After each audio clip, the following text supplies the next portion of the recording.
Let me tell you something slightly uncomfortable. Most mind reading doesn't feel like mind reading. It feels like a trick, and the reason isn't the method, it's not the peak, it's not the billet, it's not the force, and it's not the prop, it's the performance. Hello everyone, my name is Chase, and I am a mentalist magician, and in today's video, I want to show you how to make any trick, yes, even self-working and suspiciously convenient methods, feel like genuinely mind reading and psychological influence. And just to clarify, I cannot actually read minds, but if I could, why would I tell you? And if you could actually read minds, why are you even watching this video? You already know what I am about to say, which makes this very awkward. Roast beef, bananas, the Medusa Cascade. Bang! Rose Tyler, Martha Jones, Donna Noble, TARDIS. Shamble, bomble, dibble, dooble. Oh, Chase, you're so handsome. Yes, I am, thank you. A, B, C, D, E, F, G, H, I, J, K, L, M, N, O. How do I know that? I'm such a nerd. I'm actually such a nerd. Right, here's the real problem. Most performers treat mind reading like magic. And magic is fast, it's clean, it's efficient and punchy. It's think of something, it's this, applause, then done. But if mind reading were real, and let's just pretend for a moment it is, it wouldn't be instant. It wouldn't be neat and it wouldn't be perfect every time. If psychic ability was easy, everyone would be doing it. Imagine working in a coffee shop and knowing exactly what the next customer would order before they've even ordered. It would be absolute chaos. Amazing, but chaos. So when you peek something and immediately reveal it, you're not demonstrating mind reading, you're solving a puzzle. And puzzles are impressive, but they ain't believable. The single biggest thing that I learned that changed my mentalism was time delay. When I get a peek, I don't reveal it, I bury it. Sometimes I'll perform another effect entirely. Sometimes I'll do something self-working, or I'll just change the subject. I try to create distance between the moment the information was accessible and the moment it's revealed. Now, let's be honest, if you've been performing tricks for a while, you know that people don't remember events the way they actually happened. They remember the way they felt, and if enough time passes, the brain struggles to connect the method to the outcome. Then, suddenly, it doesn't feel like they looked and then they told me what I was thinking. It feels like they couldn't possibly know that. If you reveal inside the emotional beat as a peak, you basically are narrating your own method.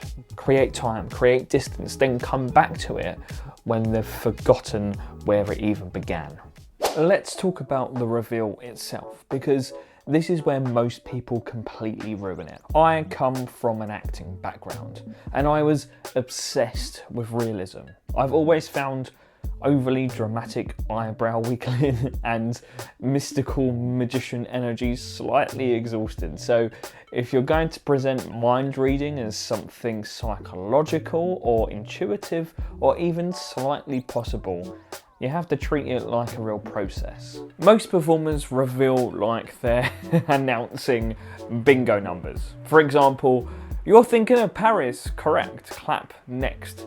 So if you already know what they're thinking because you peeked or influenced them, you are under no pressure. You can take your time and afford to make it look difficult, and it should look difficult. Instead of jumping straight to the words, let it unfold. Let it feel like you're translating something hazy. Back to the Paris example, you could say, I'm getting something foreign, but not too distant. I'm getting romantic as well. There's something big and iconic about this place too. It's not Italy or something like that. It's more specific, like like France. Is it Paris? Now this feels like a discovery, not a extraction. Distraction. That's another thing. And here's something that might sound strange. Sometimes you should get it slightly wrong. Not dramatically wrong, but close enough to what they need.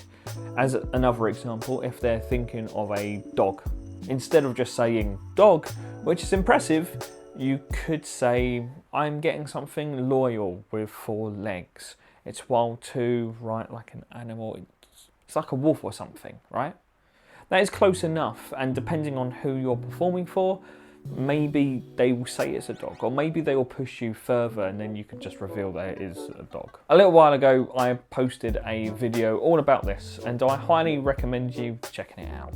Just a quick side note, if this kind of performance theory is of interest to you, I created a masterclass called The Actor, which is entirely about using acting techniques to make your magic and mentalism feel believable. Method gets reactions, but performance creates belief. I'll also link the project below if you want to go deeper into that world. Eventually, if you start performing this way, people will ask how you did it. And your answer, or at least your persona, needs to survive scrutiny. If you present yourself as using psychological skill like I do, then research them properly. Things like body language, influence, memory distortion, suggestion. Don't just say the words, but understand them. I've read so much in that world that I can hold a full-on conversation with friends who actually have degrees in psychology. And when I started therapy, one of my main issues starting out was that I could actually predict what the therapist was going to say. Now this isn't a superpower, it's just a study. If you lean into more psychic presentation, research that too. Know the history, know how mediums frame their language, know how people describe intuitive experiences. Depth makes performance believable. Surface knowledge creates surface performances. Here's a sentence I want you to take from this whole video. You are not performing a trick, you are demonstrating a possibility. When you rush, you prove it's a trick. When you slow down, when you hesitate, when you interpret, when you allow a moment of imperfection, you create doubt, and doubt is where belief lives. If you already know what people are thinking, there is no need to panic. You can take your time, shape the moment, and let it breathe. Add distance after the peak. Make the reveal a process and allow humanity into it. Build a character with depth. Do that and suddenly even the simplest method looks real. Not that I can read minds, obviously. Unless I can, in which case, you're about to subscribe if you're not already. If you enjoyed this and you want more performance theory, let me know. If you want to go deeper, check out The Actor and my other video on making mistakes in magic. And if you like to see more of me outside of the magical sphere, I've just relaunched a second channel where I just exist as a human being. Thanks for watching this video, and I'll see you in the next one. Goodbye.